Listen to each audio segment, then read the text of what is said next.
Hello friends, इस video में हम लोग केमिस्ट्री के बारे में पढ़ेंगे और बिल्कुल शुरू से एकदम बेसिक लेवल से केमिस्ट्री स्टार्ट किए हैं। ये सारे प्रतियोगी परीक्षाओं, चाहे एसएससी हो, रेलवे हो या फिर बीपीएससी प्री, दरोगा, सीटेट, टेट, बीएड, जो भी हो, जितने सारे कॉम्पिटिशन है जिसमें साइंस पूछे जाते हैं, ऑब्जेक्टिव साइंस, सारे परीक्षाओं के लिए, प्रतियोगी परीक्षाओं के लिए। तो इसमें हम शुरू से बिल्कुल स्टार्ट करते हैं केमिस्ट्री। और मैंने बायोलॉजी का साइंस में वीडियो बना के रखा हुआ है और उसके वो आगे भी उसी तरह से कंटिन्यू रहेगा उसका वीडियो, जिसमें हम लोग पूरा बायोलॉजी खत्म करेंगे। लेकिन अब हम लोग केमिस्ट्री भी उसी बीच में शुरू कर देते हैं, साथ ही साथ केमिस्ट्री भी चलता रहेगा, ताकि आपके आने वाले जो भी एग्जाम है उसमें केमिस्ट्री से भी सवाल रहे तो बन जाए। तो चलिए शुरू करते हैं बिना देरी किए हुए। केमिस्ट्री, रसायन विज्ञान। केमिस्ट्री एक शब्द कीमिया से बना हुआ है। कीमिया जो कि मिस्र का शब्द है, इसका अर्थ होता है काला रंग। तो कभी कभी क्वेश्चन पूछा हुआ है कि केमिस्ट्री किस शब्द से बना हुआ है, तो कीमिया मिस्र के शब्द जिसका अर्थ होता है काला रंग। अब चलिए हम समझते हैं कि केमिस्ट्री में पढ़ना क्या होता है, केमिस्ट्री होता क्या है। उससे पहले केमिस्ट्री के जनक जान लिए। केमिस्ट्री का आधुनिक रसायन विज्ञान का पिता कहा जाता है लेवोजियर को। किसको कहा जाता है? लेवोजियर को। फादर ऑफ केमिस्ट्री लेवोजियर को कहा जाता है। तो केमिस्ट्री में हम किसी भी पदार्थ की आंतरिक अवस्था, उसके आंतरिक चीज़ों के बारे में पढ़ते हैं। कैसे अणु, परमाणु, इलेक्ट्रॉन, प्रोटॉन, न्यूट्रॉन, ये सब होते हैं ना, तो उसके आंतरिक पदार्थ किन किन चीज़ों से मिलकर बना है उसके बारे में हम लोग पढ़ते हैं पूरे डिटेल में। वही होता है केमिस्ट्री। तो चलिए शुरू करते हैं।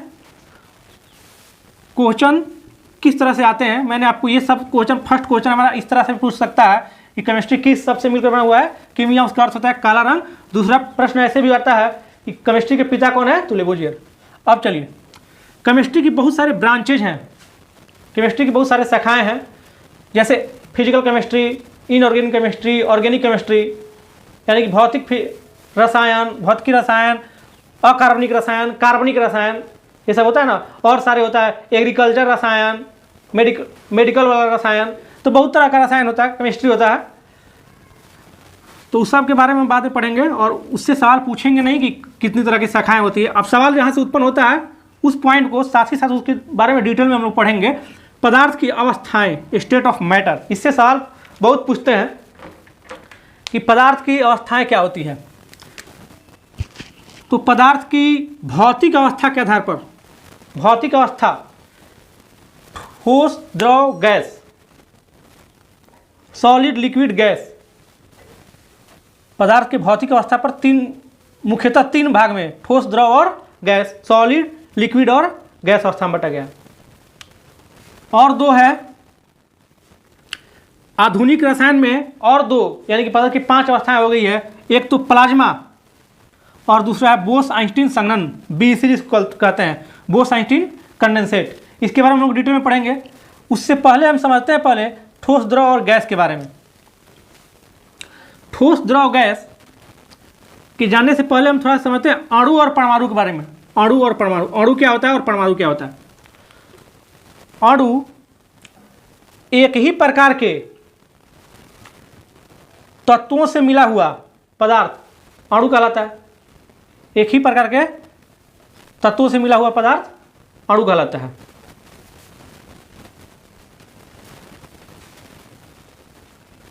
माफ कीजिएगा, तत्वों का ये मैं मिस्टेक से बोल दिया, गलती। तो आप अगर कुछ मुझसे गलती मुंह से निकल जाता है, मिस्टेक से कुछ भी आप कुछ गलती लिखा जाता है, तो आप उसको कमेंट बॉक्स में जरूर कीजिए, ताकि हम अगले वीडियो में उसको सुधार सकें। बोलने में या फिर लिखने में कुछ मिस्टेक हो जाता है कभी कभी। तो अणु के बारे में पढ़ना, तो अणु क्या होता है, तत्वों से नहीं, तत्व तो अलग चीज़ हो गया।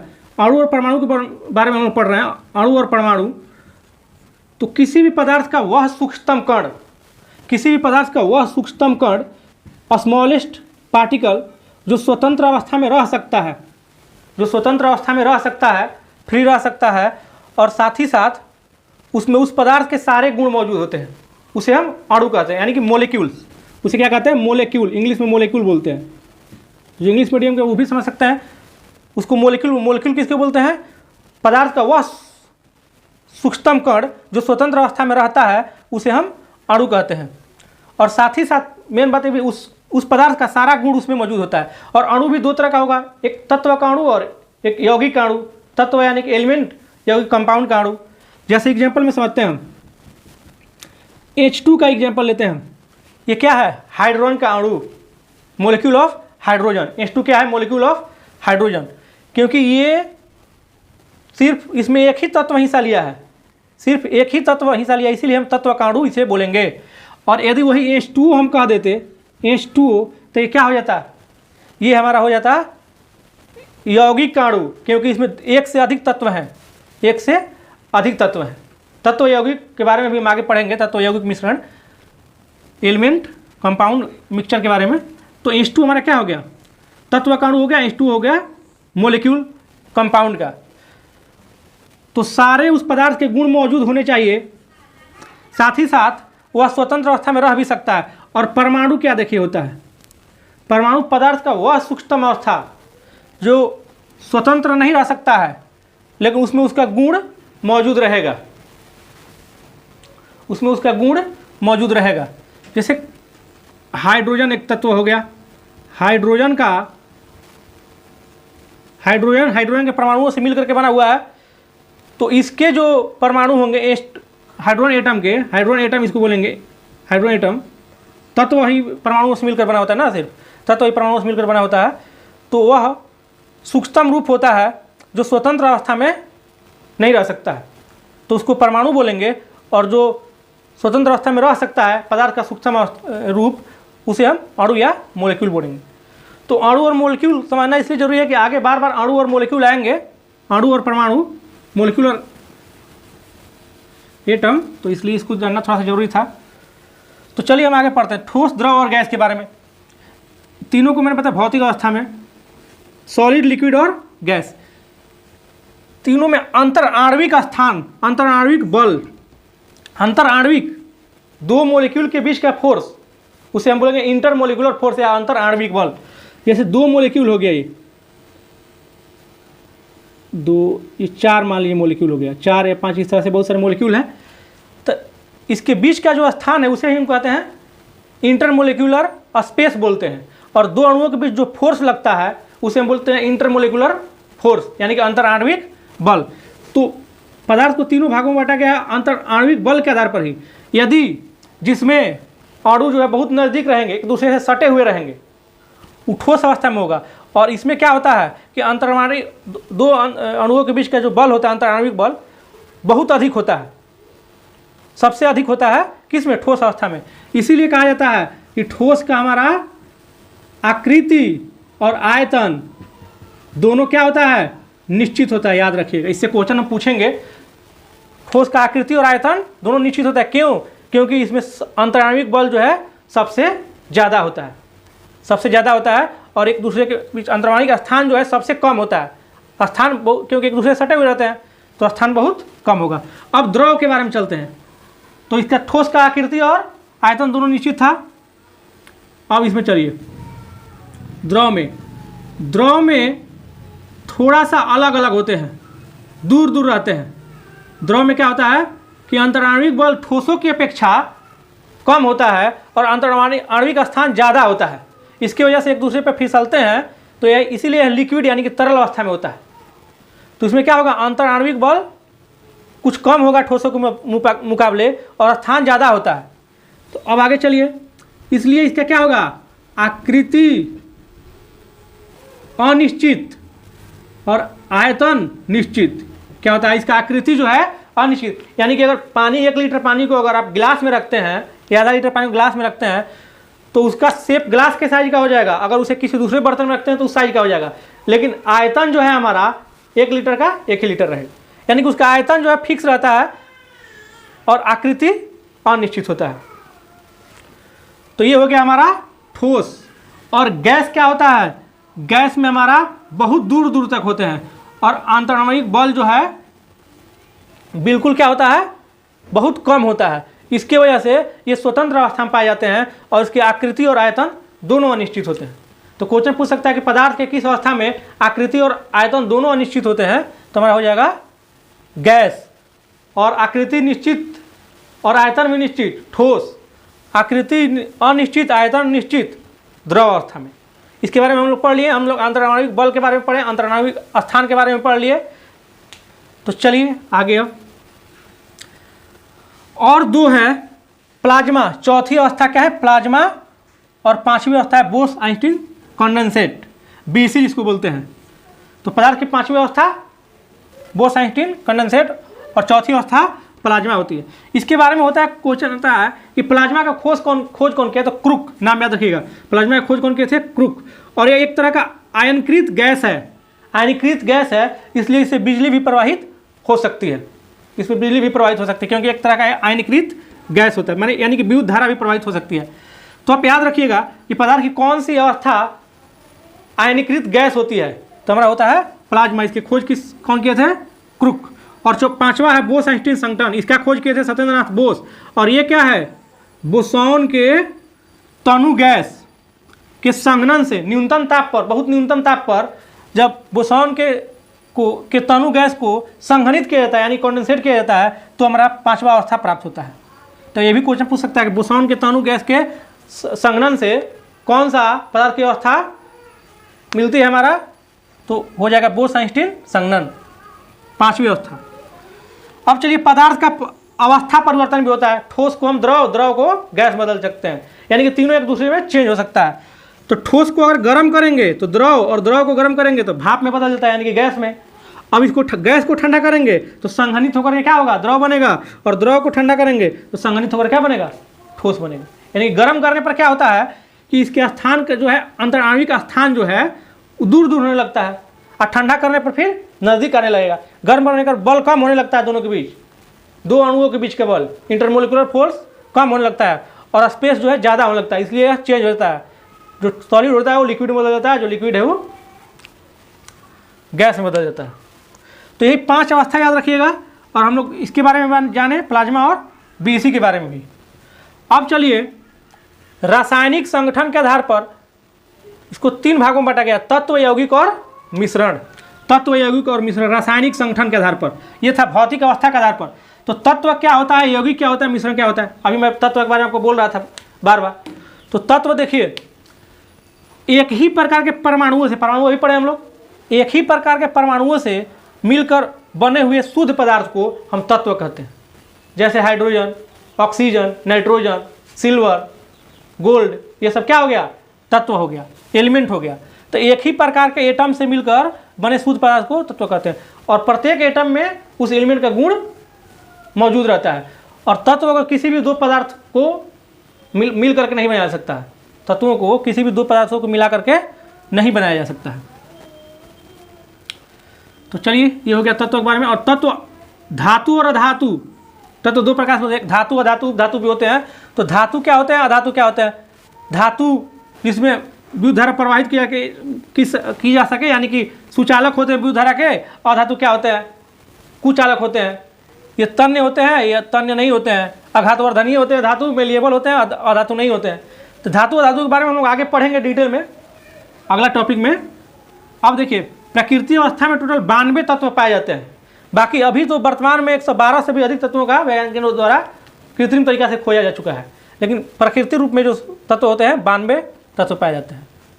तत्व हो गया। अब यौगिक क्या होता है, दो तत्वों के मिलने से, दो तत्वों को एक निश्चित अनुपात में मिलाया जाए तब जाकर के हमारा यौगिक बनता है, निश्चित अनुपात में। इसीलिए यौगिक भी एक तरह का शुद्ध पदार्थ होता है। दो तत्वों के निश्चित अनुपात में मिला करके जब जो पदार्थ बनता है उसे हम यौगिक कहते हैं। तो तत्व से मिलकर यौगिक बना। मिश्रण क्या होता है, मिश्रण एक अशुद्ध पदार्थ होता है। दो पदार्थों को किसी भी अनुपात में, अनिश्चित किसी भी अनुपात में आप मिला दीजिए, जो पदार्थ तैयार होगा उसे हम मिश्रण कहते हैं। यौगिक में क्या था कि दो तत्वों को मिल करके एक निश्चित अनुपात में मिला करके बनाया जाता था, उसे यौगिक कहते हैं। जैसे मान लीजिए H2O, हमारा H2O में हाइड्रोजन 2 और ऑक्सीजन 1 है, यानी कि इसमें तत्वों का अनुपात जो है कितना है, 2:1 में है। लेकिन भार का अनुपात पूछेगा तो क्या होगा, हाइड्रोजन का भार 1 होता है, 2 हाइड्रोजन 2, और ऑक्सीजन का हो जाएगा हमारा 16 भार हो गया। तो यानी कि 1:8। तत्व का अनुपात पूछेगा तो 2:1, भार का अनुपात पूछेगा तो 1:8। ऐसा क्वेश्चन आया भी है। और यौगिक में क्या होता है कि जब भी दो तत्व मिलकर बने होते हैं तो उनसे बनने के बाद यौगिक जो बनता है उसका गुण उन तत्वों के गुण से बिल्कुल भिन्न होता है। जैसे हम हाइड्रोजन और ऑक्सीजन से मिलकर जल बना है, हाइड्रोजन भी ज्वलनशील है, ऑक्सीजन भी जलने में सहायक होता है, तो क्या होगा हमारा, लेकिन दोनों से मिलकर जो बना है वो हमारा क्या है, बिल्कुल एकदम शांत जल होता है, ठंडा चीज़ होता है। तो इसलिए उसका जो तत्वों से मिलकर बना होता है वो उसका गुण बिल्कुल दोनों से अलग होता है। तो क्वेश्चन कभी आपसे पूछ सकता है इस तरीक़ा से कि निम्न में से कौन सा कथन यौगिक के बारे में सत्य नहीं है। तो यौगिक के बारे में पूरा जानिएगा तो ना, मिश्रण के बारे में कौन सा सत्य नहीं है तो उसके बारे में जानना पड़ेगा। इसीलिए हमको अच्छे से पढ़ना जरूरी होता है। अब मिश्रण के बारे में अभी मैंने बताया। अब मिश्रण का पृथक्करण, जब मिश्रण अशुद्ध होता है, किसी भी अनिश्चित अनुपात में मिला हुआ रहता है, तो कोई अशुद्ध मिश्रण को हम शुद्ध, अशुद्धियाँ उसमें से कैसे निकालते हैं, उसको शुद्ध कैसे करते हैं। इसका बहुत सारा तरीका है जो कि बहुत इंपॉर्टेंट है। क्रिस्टलन, आसवन, ऊर्ध्वपातन, प्रभाजी आसवन, वर्णलेखन और भाप आसवन। इसको ध्यान से समझिएगा और आज के बाद ये आपसे भूलेगा भी नहीं, बहुत कन्फ्यूजन करता है और हमेशा एग्जाम में आता भी है। क्रिस्टलन समझिएगा पहले। क्रिस्टलन क्या होता है कि अकार्बनिक ठोसों में उपस्थित अशुद्धियाँ को दूर किया जाता है क्रिस्टलन विधि द्वारा। कैसे दूर किया जाता है समझिएगा। अकार्बनिक पदार्थों में जो अशुद्धियाँ उत्पन्न होती है उसको दूर करने के लिए क्या करते हैं हम कि पहले पूरे पदार्थ को हम गर्म कर देंगे। गर्म करने के बाद किसी फानेल में उसे हम छान लेते हैं। छानने के बाद होता क्या, अशुद्धियाँ जो है पहले जो घोल था, द्रव था, उसी में रह जाता है। अब बाकी जो ठोस था वह क्रिस्टल के रूप में उसे हम छान लेते हैं, वह क्रिस्टल के रूप में निकल जाता है। तो इसी विधि को हम क्या कहते हैं, क्रिस्टलन। तो क्वेश्चन कभी पूछ सकता है कि अकार्बनिक ठोसों में उपस्थित अशुद्धियों को किस विधि द्वारा शुद्ध किया जाता है, तो हमारा हो जाएगा क्रिस्टलन। किस विधि द्वारा शुद्ध किया जाता है, तो क्रिस्टलन। इसमें क्या होता है, क्रिस्टल प्राप्त होते हैं, या रावाकरण भी इसको हिंदी में बोलते हैं, रावाकरण। तो रावा किस में प्राप्त होते हैं, क्रिस्टल किस में प्राप्त होते हैं, क्रिस्टलन विधि में। अब आसवन के बारे में चलिए। आसवन डिस्टिलेशन क्या है, यह मुख्यतः द्रवों में जो अशुद्धियाँ मिली होती है, दो द्रवों को शुद्ध करने का तरीका है। 2 या 3 जो भी मिश्रित द्रव्य हैं उनको अलग करने का ये तरीका है। लेकिन इसमें कंडीशन है कि क्वथनांकों में अधिक का अंतर होना चाहिए। उनके क्वथनांकों में अधिक का अंतर होता है। तो वैसे द्रवों को अलग किया जाता है जिनके क्वथनांकों में अधिक का अंतर होता है। किस विधि द्वारा, आसवन विधि द्वारा। किस विधि द्वारा, आसवन विधि द्वारा। और एक होता है प्रभाजी आसवन, यहीं पर समझ लीजिएगा। क्वथनांकों में अगर अधिक अंतर होगा तो आसवन विधि द्वारा, और प्रभाजी आसवन क्वथनांकों में बहुत कम का अंतर होगा, तो क्वथनांकों में बहुत कम का अंतर होगा तो प्रभाजी आसवन होता है। तो प्रभाजी आसवन से क्या, कैसे पदार्थ को शुद्ध किया जाता है, तो हमारे भूगर्भ से जो खनिज तेल निकलते हैं उससे शुद्ध पेट्रोलियम, डीजल, पेट्रोल, ये सब जो निकलता है ना, वो प्रभाजी आसवन विधि के द्वारा ही निकलता है। साथ ही साथ वायुमंडलीय जो वायु होता है उससे भी विभिन्न गैसों का निकलना भी प्रभाजी आसवन के द्वारा ही होता है। तो प्रभाजी आसवन और आसवन में समझ गए। आसवन में क्या होता है, अधिक क्वथनांक में अंतर होता है, और प्रभाजी आसवन में कम क्वथनांक में अंतर होता है।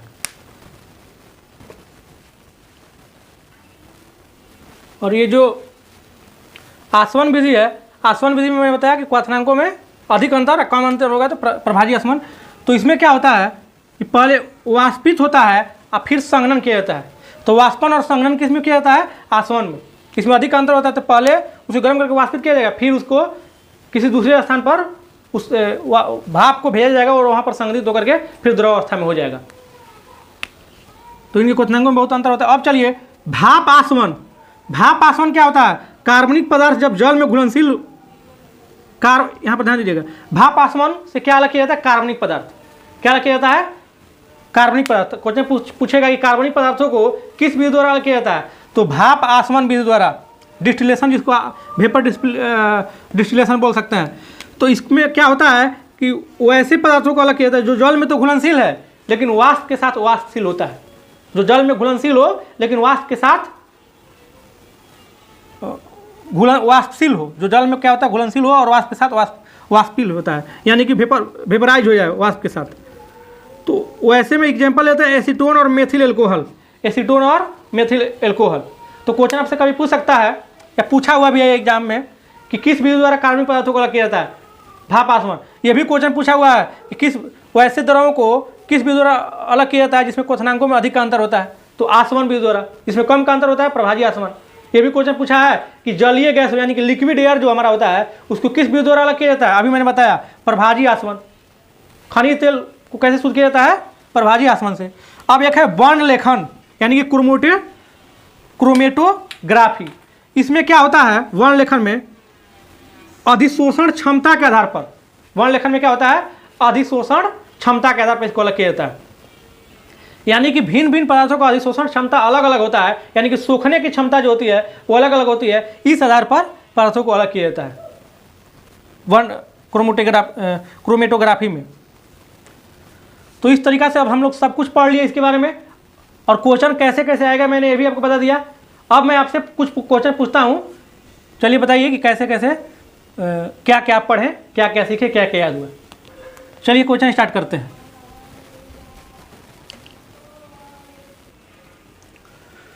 तो एक चीज़ और छूट गई है, उदरोपातन थोड़ा सा समझ लीजिए।